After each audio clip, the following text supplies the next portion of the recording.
Fala concurseira, aqui do Doutor Concursos, mais um vídeo de atualidades. Professor Arnaldo Vieira, aqui para Doutor Concursos, e começando o vídeo, pedindo para você já se inscrever no nosso canal, participar das nossas redes sociais, dar o joinha nesse vídeo, que é importantíssimo para a gente, e também clicar no sininho, para você sempre ficar sabendo as notícias quando a gente posta os vídeos toda semana, beleza? Gente, que semana que foi semana passada, hein? Que complicação nesse Brasil varonil, hein? Tanto que vamos ficar só no âmbito nacional para vocês terem uma noção de como que a coisa foi complicada. Mas vamos lá, começo da semana, então nós tivemos o quê? Ministro da Justiça, Sérgio Moro, apresentou, inclusive, já até para o Congresso Nacional, na quarta-feira, ele apresenta ao Congresso Nacional o pacote considerado projeto anticrime. Um pacote de leis de modificação em 14 leis brasileiras que estão alicerçando um tripé, o qual o próprio Sérgio Moro determinou, que é dali que saem hoje os grandes problemas que nós temos de corrupção, crime organizado, crimes violentos. Na definição do Moro, essas três frentes em criminalística, digamos assim, são intrinsecamente interligadas. Essas modificações do pacote, então, de leis, de modificação de leis que ele propõe, é importante justamente para alterar todas essas bases. Ele não declara necessariamente que você precisa de um pacote de leis anticorrupção, ou de crime organizado, ou de crimes violentos. Ele entende que as três frentes têm que confluir para o mesmo número de leis que têm que ser alteradas. E essas leis, inclusive, alteram outros códigos, e por isso que é importantíssimo você saber disso, justamente porque é aquela questão pronta, que já está mais ou menos formatada, aonde que vão as alterações desse pacote. Aonde que vão acontecer as alterações? No Código Penal, no Código de Processo Penal, na Lei de Execução Penal, inclusive aumentando de 2/5 para 3/5 da pena quando você pode pedir a progressão. A Lei de Crimes Hediondos, ele altera inclusive algumas nomenclaturas de crimes e pede a classificação de alguns tipos de crime como sendo agora crimes hediondos. A modificação do Código Eleitoral, por quê? Classificando, por exemplo, a questão da criminalização do Caixa 2. Isso com tudo a ver com o Código Eleitoral, uma vez que Caixa 2 você consegue somente obter ou realizar durante a época eleitoral. Um candidato declara um valor, mas na verdade ele tem outro valor que ele não avisa a Justiça Eleitoral, e ele realiza aquela campanha dele, às vezes até com compra de votos ou material irregular, através de um Caixa 2. Uma outra coisa, ele declara agora, nessa modificação toda, ele faz a previsão legal, inclusive da prisão em segunda instância. Caso, por exemplo, que todo mundo já sabe, a gente já estudou, já falamos aqui, inclusive, por exemplo, a discussão que houve no Congresso, no Senado, no Supremo Tribunal Federal do ano passado, sobre a questão do presidente Lula, se ele já deveria ser preso em segunda instância ou não. Com essa modificação, com essa proposta do ministro Sérgio Moro, a prisão em segunda instância já tem validade. Uma vez que a pessoa tem duas condenações, na segunda ela já vai presa. Hoje ainda fica essa questão meio dúbia, que ainda tem que subir para o Supremo. Depois, considera regime fechado de prisão para pessoas que são acusadas e condenadas para crimes de corrupção passiva, ativa e peculado. Corrupção passiva, quando eu recebo proventos indevidos por conta de um ato de corrupção. Corrupção ativa, quando eu sou o ordenador da verba, da propina, quando eu estou comprando aquela pessoa para me favorecer de forma corrupta. Ou peculato, quando eu, na minha função pública, sendo eu agente público ou cargo comissionado ou de uma certa maneira pertencente de uma maneira como um todo do sistema administrativo nacional, federal, estadual, eu me aproprio de algum tipo de valor. Isso é o peculato. Então veja, são situações, e o pacote de uma certa forma levantou grandes questões, porque foi considerado inclusive por partes da imprensa como sendo meio brando. Outros segmentos inclusive que apoiam a manifestação disseram que não. Precisa-se começar com estas modificações para você conseguir ter necessariamente outros projetos de lei e modificação em outros sistemas penais. A bem verdade é o seguinte, agora o contexto para a gente entender. O juiz Sérgio Moro foi auxiliar dos trabalhos do Supremo Tribunal Federal e ele entende da jurisprudência.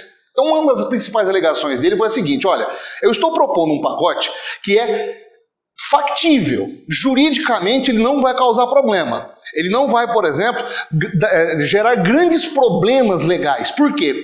O processo de construção das leis em todo o território nacional, ele começa com a elaboração pelos legisladores, depois pela aprovação nas câmaras, assembleias legislativas, Congresso e Senado, e ele vai desembocar no Poder Judiciário. A questão é: há uma pacificação dos tribunais e dos ordenadores jurídicos em aplicar essa lei? A partir do momento em que ela é aplicada, então ela tem uma validade real, ela acontece de verdade. O pacote, então, o projeto anticrime do ministro Sérgio Moro, ele garante exatamente essa executabilidade, vamos usar essa expressão, do projeto em si. E nas modificações que vão alterar 14 dessas leis. É importantíssimo que você grave essas informações, pesquise mais, mas também acompanhe sempre os nossos vídeos aqui, para a gente continuar te falando exatamente dessas modificações. Ok? O projeto está ainda em fase já terminal, na verdade, de elaboração. O presidente Jair Bolsonaro, recuperando a saúde e voltando às atividades, ele vai ser enviado para o Congresso. Há também uma outra discussão que aconteceu, hein? Lembrando, grava bem. Uma parte, inclusive, agora do governo, houve uma certa instabilidade ou um pouco de desânimo do pessoal, porque o projeto do ministro Sérgio Moro agora para o combate exatamente às frentes de corrupção, crime organizado e crimes violentos, vai concorrer nas câmaras, tanto no Congresso quanto no Senado, com o projeto da reforma da Previdência. Então, alguns analistas políticos, pessoas da imprensa, segmentos da imprensa, estão dizendo que os projetos podem conflitar.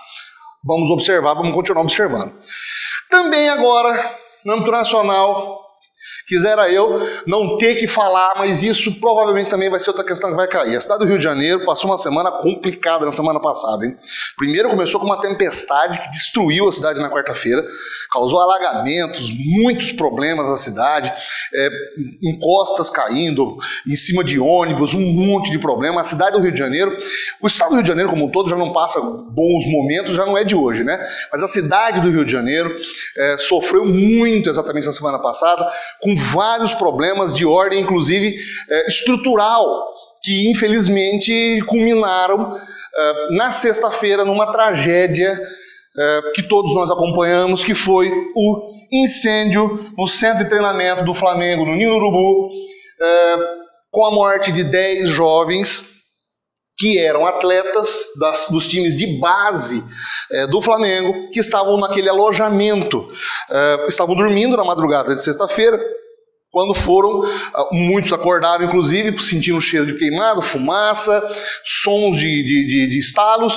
Acordaram naquele desespero. Os containers que são usados para alojamento, eles têm muitas dificuldades, inclusive, de acesso. A fumaça já estava se alastrando com uma certa facilidade. Jovens que conseguiram acordar tentaram resgatar os novos, os que ainda estavam dentro do container, que ainda estavam nos alojamentos. Muitos conseguiram sair, mas 10 desses jovens com idades entre 14 e 16 anos foram asfixiados, morreram dormindo e depois foram carbonizados. Uma tragédia que avassalou os sonhos de várias dessas famílias, jovens com aquela esperança de jogar futebol, de criar toda uma vida, uma carreira futebolística, que é o sonho de grande parte dos meninos nessa idade, e principalmente os meninos principalmente esses meninos, em sua maioria eram de fora do Rio de Janeiro, não moravam lá, estavam no alojamento, longe de suas famílias, tentando a sorte e lutando por um futuro melhor. E essas crianças, esses jovens tiveram a vida ceifadas por um incêndio com um princípio no ar-condicionado. As imagens todas a gente acompanhou pela imprensa, as labaredas que depois consumiram todo o container, e aí todo aquele jogo de empurra depois que a gente acabou acompanhando. A prefeitura dando informação de que já tinha aplicado 30 multas em cima do Flamengo por conta da irregularidade da construção da obra. O Flamengo dizendo que aquele CT tinha todas as possibilidades de funcionar, mas ainda não tinha sido vistoriado pelo bombeiro. O bombeiro dizendo